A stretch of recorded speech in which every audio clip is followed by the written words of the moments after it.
Hi everybody, Teacher Rob here. Today I'm going to read a book to everybody called Earth, My First 4.54 Billion Years by Earth with Stacy McNulty and illustrated by Earth and David Litchfield. Hi! My name is Earth. Some people call me Gaia, the blue marble, the world, or the third planet from the sun.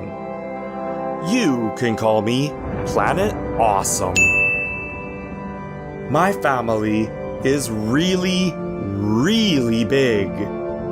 Mercury, Venus, and the Earth, Mars and Jupiter, beautiful Saturn, Uranus and Neptune. These are the 8 planets and Pluto. I have 7 siblings in my solar system. I'm closest to Venus and Mars. Some used to say I have 8 siblings. But Pluto is more like the family pet. And then there are my cousins. My Milky Way family has billions of planets. Told you, big family. My favorite things to do are spinning. It takes me a whole day to go around once. And circling the sun. That takes me an entire year. My best friend is the moon. We hang out all the time, even when you can't see her. The moon needs 27 days, 7 hours, 43 minutes, and 12 seconds to go around me. I've timed her. I was born 4.54 billion years ago. I don't remember what it was like to be a baby. Who does? But I've been told I was a hot mess. Explosive, gassy, very cranky. Then I started to cool off, and things got wet. Really wet. It rained for thousands of years. I'm not kidding. Thousands. I was soggy and lonely.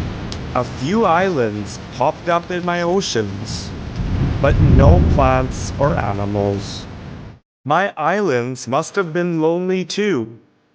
They got together and made bigger islands called continents.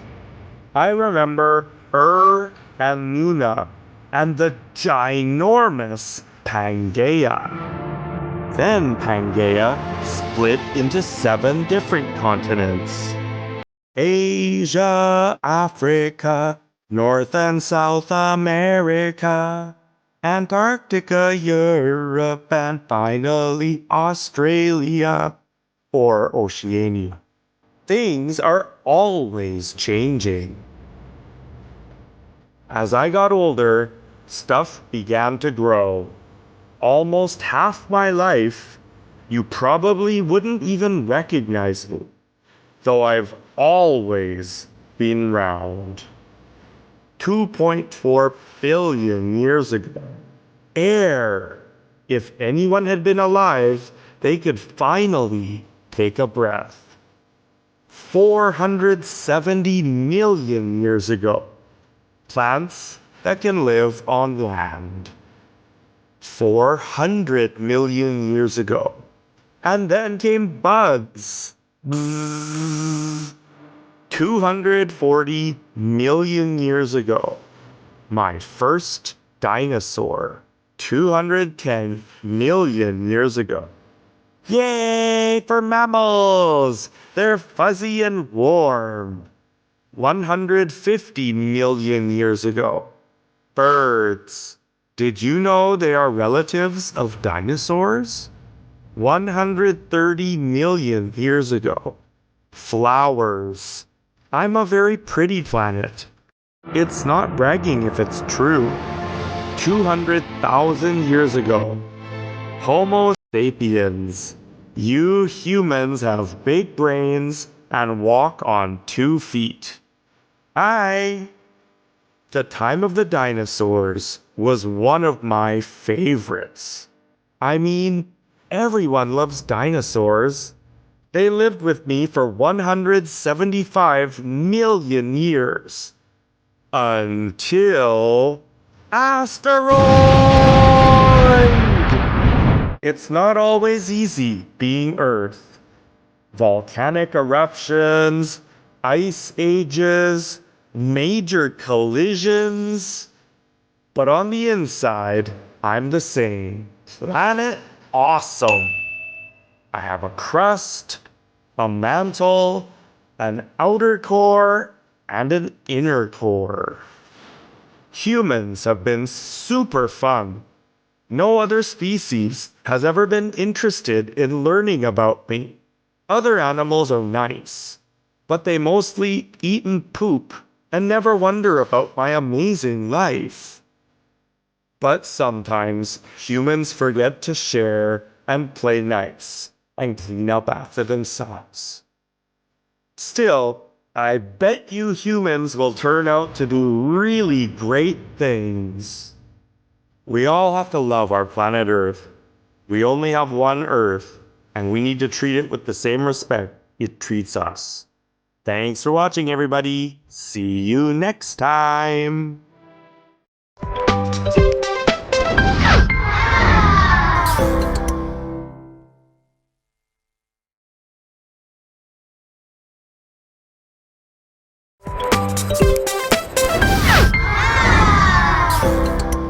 Hi everybody, Teacher Rob here. Today I want to read Our Planet. There's No Place Like Earth. Written by Stacy McAnulty and illustrated by David Litchfield. Hi, I'm Earth, also known as Planet Awesome. Also known as your awesome home. Actually, I'm home to all the plants in the solar system and all the animals, including all the humans. That's nearly 8 billion people. Where else would you want to live? Where else could you live? On one of my 7 siblings? Mars? He's too cold. All his water is frozen. Saturn? Neptune? Uranus? Jupiter? Mercury? Venus? She's too hot. All her water evaporated in that heat.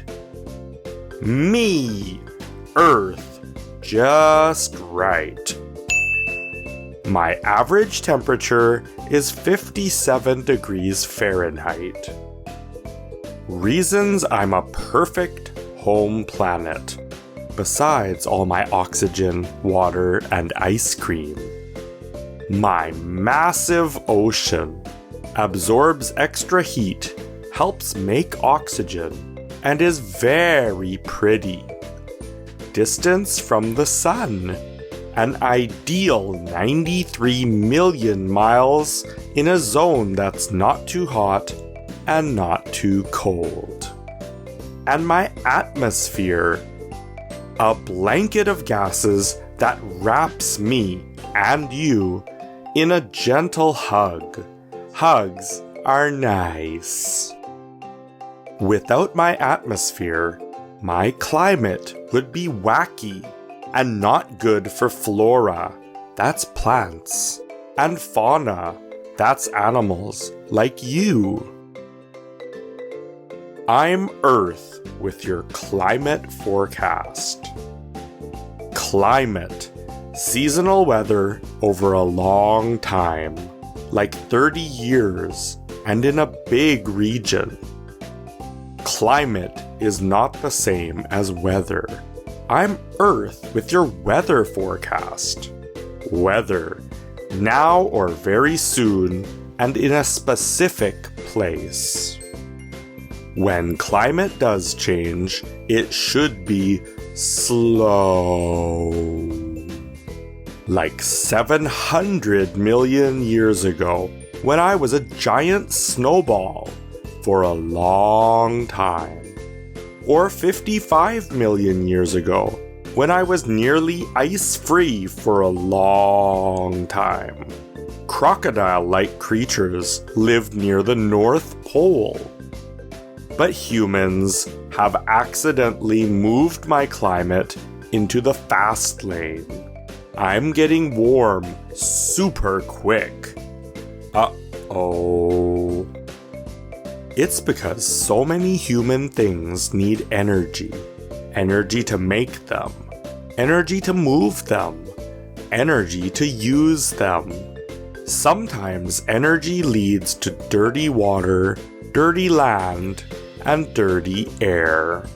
My atmosphere is getting messy, and this new blanket is very uncomfortable. It's making me sweaty. Icebergs are melting. Oceans are rising. Some land is flooding. Other land is too dry and hot. Yikes! Not good. Weather is getting wild. Heat waves are dangerous. Big time troubles. And when I'm in trouble, Earthlings are in trouble too. While you humans are some of my favorite Earthlings, please don't tell the aardvarks, you are not the only species that calls me home. My climate needs to be perfect for red pandas, green turtles, blue whales, black rhinos, great white sharks. Keep Earth colorful. Good news! It's not too late. We can stop passing the gas. Burp. Let me introduce some cleaner energies. Wind power. That's from, you guessed it, wind. Hydropower. That's from moving water. Human power. That's from your own 2 feet. Solar power. That's from sun. Humans can share stuff. Make and buy less new stuff. Reuse the old stuff. And recycle the worn out stuff. And let's make more room for flora. Trees are good for cleaning the air, cooling off, and climbing high. There's no other planet like me in the solar system, and I need your help to stay awesome. Earthlings need me, and I need Earthlings. We still love you, Earth! I hope so. Thanks for watching, everybody. See you next time. Go green!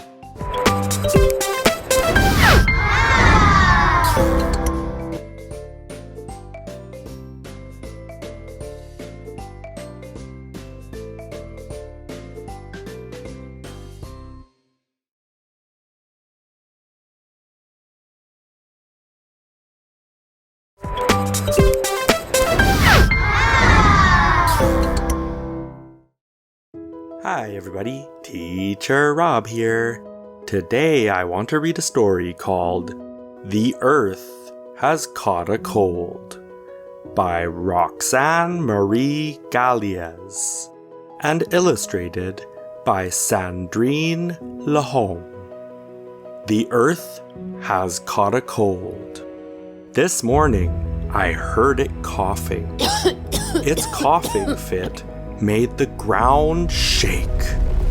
Light tremors, like an earthquake. The earth has caught a cold. It's beginning to get a fever.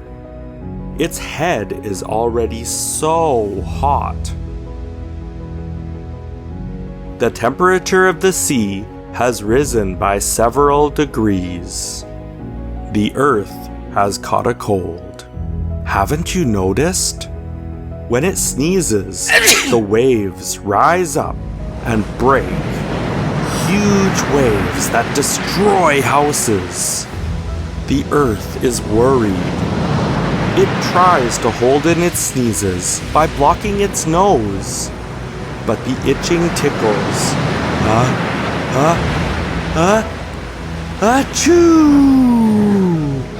And the drops soak us. The earth is really sick. Maybe from the flu.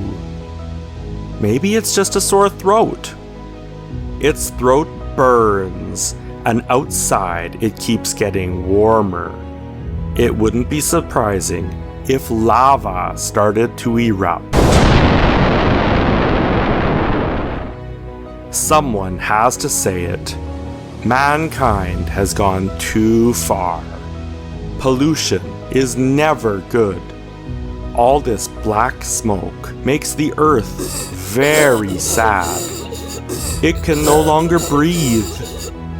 Use less water. Make sure you close the taps. Don't take everything that the earth has to offer. Let the earth rest. A little boy decided that he would make it his job to protect the earth. So he went to the center of the world, to the top of the highest mountain, in the highest town. When he could almost touch the clouds, he whispered, "Shh."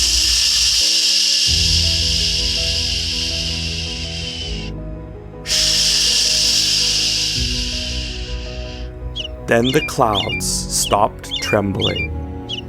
Then the birds stopped singing. Then the planes stopped flying. Then the factories stopped producing. And then the cars stopped driving. Then the men, women, and children listened.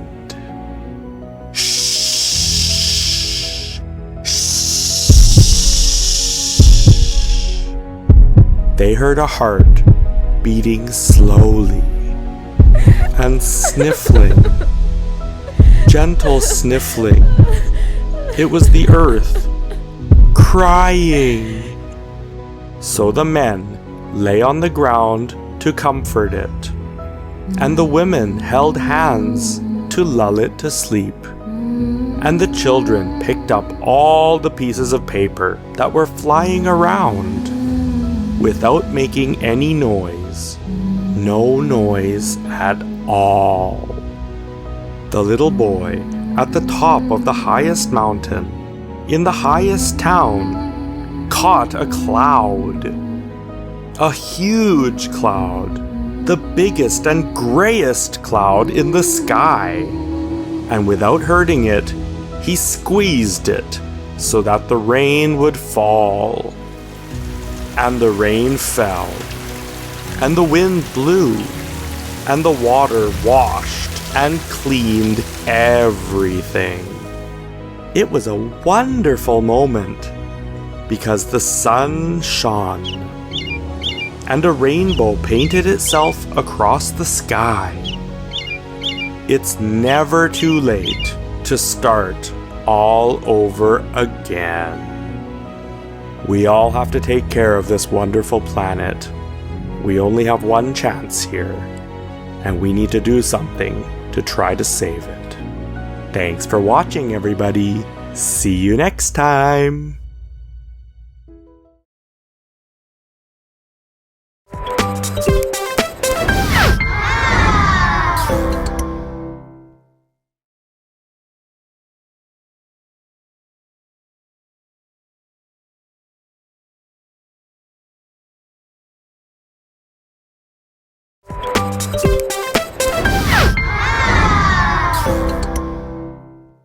Hi everybody, Teacher Rob here.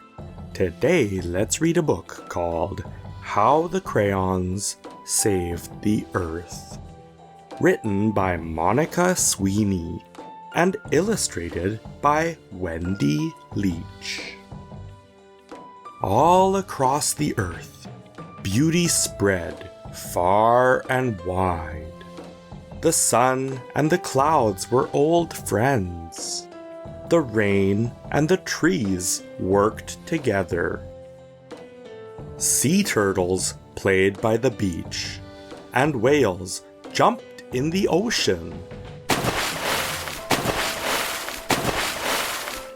Bees, butterflies, and flowers made pretty colors.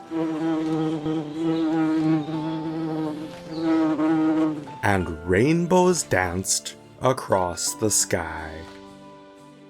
But something was not right. Icky clouds of smog filled the air. Big hunks of litter spotted the ground. And leaky machines dripped, dripped into the ocean. The sun and the clouds started to feel pretty bad. The butterflies and bees lost their way.